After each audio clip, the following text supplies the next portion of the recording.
Halo teman-teman, selamat datang kembali di channel saya. Pada video kali ini kita akan membahas tentang salah satu perusahaan yang akan segera meluncurkan IPO-nya, yaitu PT Anugrah Spare Parts Sejahtera atau yang disingkat dengan kode emiten AEGS. Jadi, mari kita mulai dengan mengenal lebih dekat profil perusahaan ini. PT Anugrah Spare Parts Sejahtera adalah perusahaan yang bergerak di bidang filter kendaraan bermotor, yaitu filter oli dan filter bahan bakar, serta perdagangan filter. Perseroan berdomisili di Kabupaten Cirebon dan kantor pusatnya beralamat di Jalan Soekarno-Hatta, nomor 134, RT 07, RW 03, Desa atau Kelurahan Losari Kidul, Kecamatan Losari, Kabupaten Cirebon, Provinsi Jawa Barat. PT Anugrah Spare Parts Sejahtera mencakup 3 industri. Yang pertama adalah industri suku cadang dan aksesoris kendaraan bermotor roda 4 atau lebih. Kelompok ini mencakup usaha pembuatan komponen dan suku cadang kendaraan bermotor roda 4 atau lebih, seperti lift spring, radiator, fuel tank, muffler, rem, dan lain-lain. Yang kedua, perdagangan besar suku cadang dan aksesoris mobil.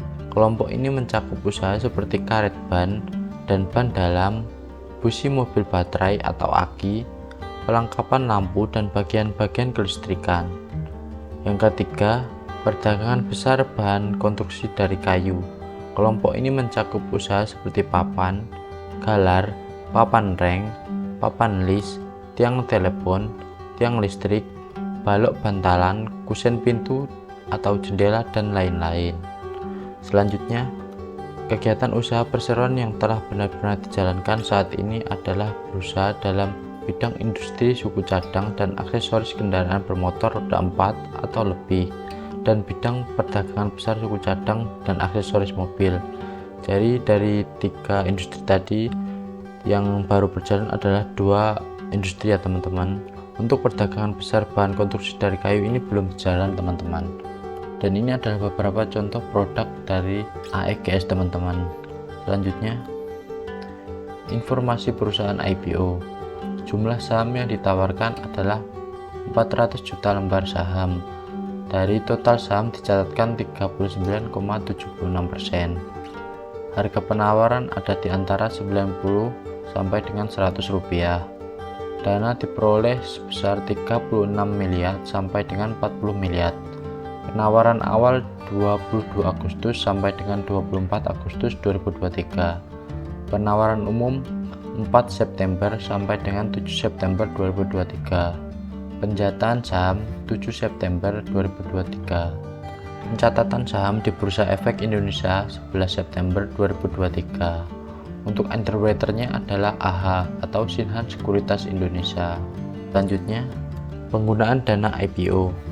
Sebanyak 10.370.500.000 rupiah akan digunakan perseroan untuk pembelian tanah beserta bangunan pabrik, kantor, gudang yang ada di atasnya. Sebanyak-banyaknya 3,16% akan digunakan untuk pembangunan gudang baru di atas tanah dengan nomor SHM 712, 713, dan 714. Sebanyak-banyaknya 9,16% akan digunakan perseroan untuk belanja modal pabrik penunjang operasional perseroan, dan sisanya akan digunakan untuk modal kerja perseroan, modal operasional, dan atau digunakan untuk pembelian persediaan perseroan di antara lain, namun tidak terbatas pada bahan baku, barang setengah jadi, dan barang jadi. Jadi semua dana yang diperoleh dari IPO ini akan didistribusikan atau digunakan untuk perkembangan perusahaan ya teman-teman, seperti untuk pembangunan gudang baru, dan digunakan perusahaan untuk belanja modal pabrik dan lain sebagainya. Selanjutnya, dengan terjualnya seluruh saham yang ditawarkan dalam penawaran umum perdana saham ini, maka struktur permodalan dan susunan pemegang saham perseroan sebelum dan setelah penawaran umum perdana saham secara proforma akan menjadi sebagai berikut. Jadi nantinya akan ada 4 pemilik saham teman-teman. Yang pertama adalah Dr. Josepat Suwanta Sinaria, yang kedua Oi Johan Sinatra Sumawi, dan yang ketiga adalah Jehan Sumawi Putra. Dan yang keempat adalah masyarakat. Jadi kepemilikannya saham dimiliki Josepat sekitar 55,23%. Terus ada Johan Sinatra sebesar 2,52%. Lalu ada Jayan Sumawi sebesar 2,48% dan dimiliki masyarakat sebesar 39,76%. Selanjutnya teman-teman, Komisaris Utama yaitu Dr. Josepat Suwanta Sinaria menjabat sebagai Komisaris Utama Perseroan sejak tahun 2023. Warga negara Indonesia, umur 68 tahun, menyelesaikan pendidikan terakhirnya magister di Universitas Indonesia tahun 1998. Untuk pengalaman kerjanya di tahun 1982 sampai dengan 1989 sebagai Kepala Puskesmas Ciwaringin di Dinas Kesehatan Kabupaten Cirebon. Lalu selanjutnya menjadi Kepala Seksi di Dinas Kesehatan Kabupaten Cirebon. Lalu di tahun 1991 sampai dengan 2001 menjadi Kepala Seksi di Kantor Departemen Kesehatan Kabupaten Cirebon. Di tahun 2001 sampai dengan 2004 menjadi Kepala Bidang di Dinas Kesehatan Kabupaten Cirebon. Di tahun 2004 sampai dengan 2006 menjadi Kepala Bagian TU di Dinas Kesehatan Kabupaten Cirebon. Di 2005 menjadi PJ Kepala Dinas di Dinas Kesehatan Kabupaten Cirebon. Lalu 2006 sampai dengan 2013 menjadi Direktur di RSUD Walet. Lalu di tahun 1996 sampai dengan sekarang menjadi Direktur Unit Transfusi Darah di PMI Kabupaten Cirebon.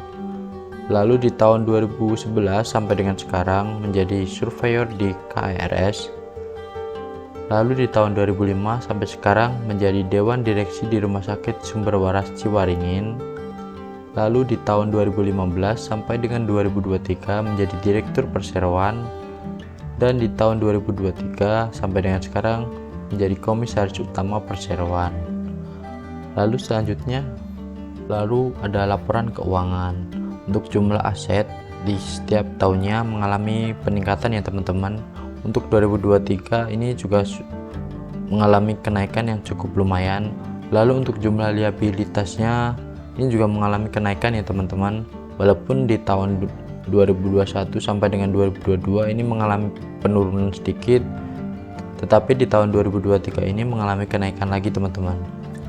Lalu untuk jumlah ekuitasnya ini juga mengalami kenaikan ya teman-teman, dari tahun 2001 sampai dengan 2023. Selanjutnya untuk laporan laba rugi, ini untuk laba brutonya dari tahun 2021 sampai dengan 2022 mengalami kenaikan. Lalu untuk 2022 yang baru berjalan 2 bulan dan dibandingkan dengan 2023 baru berjalan 2 bulan ini juga mengalami kenaikan teman-teman. Untuk laba per saham juga mengalami kenaikan teman-teman dari tahun 2021 sampai dengan 2022. Lalu di tahun 2022 untuk 2 bulan dan 2023 untuk 2 bulan juga mengalami kenaikan teman-teman. Oke, selanjutnya untuk valuasi AEGS tahun 2022 untuk di harga Rp90 sampai dengan Rp100. Untuk di harga 90 ini untuk PBV nya sekitar 6,19, lalu untuk PR nya 109,63, untuk BV nya 14,53, untuk DIR nya 138,02%, untuk ROE nya sekitar 5,65%, untuk EPS nya 0,82.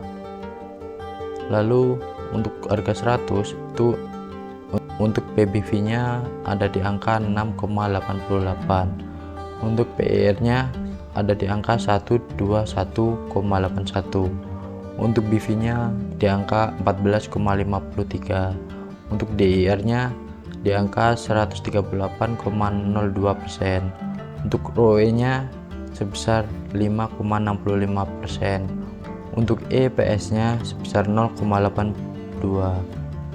Nah, ini bisa teman-teman baca ya teman-teman, untuk jumlah saham, ekuitas, laba bersih, dan total hutang, dan market cap. Oke, selanjutnya valuasi AEGS tahun 2023 kuartal pertama. Nah, ini untuk harga Rp90 teman-teman bisa baca, dan untuk harga Rp100 teman-teman juga bisa baca, teman bisa analisa. Untuk jumlah saham juga teman-teman bisa baca, untuk market cap juga teman-teman bisa baca. Oke, selanjutnya untuk underwriternya atau penjamin pelaksana emisi efek adalah PT Sinhan Sekuritas Indonesia. Ini adalah beberapa track record dari PT Sinhan Sekuritas Indonesia atau AHA. Ini beberapa kali arah teman-teman ya. Untuk yang terakhir ada LMAX dengan harga 90, ini arah 1 kali teman-teman. Jadi menurut teman-teman bagaimana teman-teman?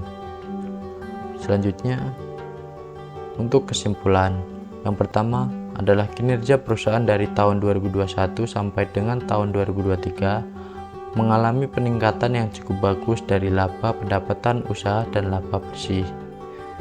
Jadi untuk laba perusahaan ini mengalami peningkatan ya teman-teman. Untuk yang kedua adalah dana penggunaan IPO untuk membeli tanah, membangun pabrik, kantor, gudang dan lainnya. Target dana IPO hingga 40 miliar teman-teman. Jadi semua dana yang didapat dari IPO akan digunakan sepenuhnya untuk pembangunan pabrik, kantor, gudang, dan dibuat untuk modal kerja teman-teman. Yang ketiga, GS akan melakukan IPO namun valuasi saat ini mahal dengan PE ratio hingga 100 kali lebih.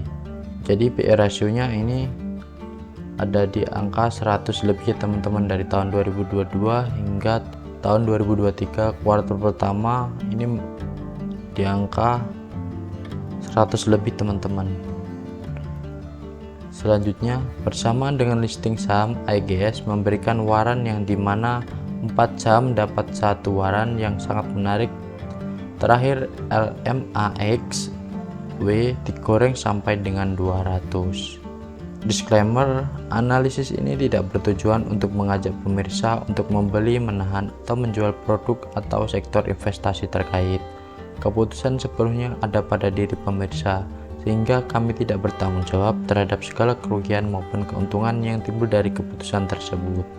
Jadi seperti itu aja teman-teman untuk analisa dari saya. Untuk lebih jelasnya nanti bisa teman-teman analisa lebih dalam di prospektusnya untuk lebih dibaca dan dipahami. Oke, sampai bertemu di video selanjutnya.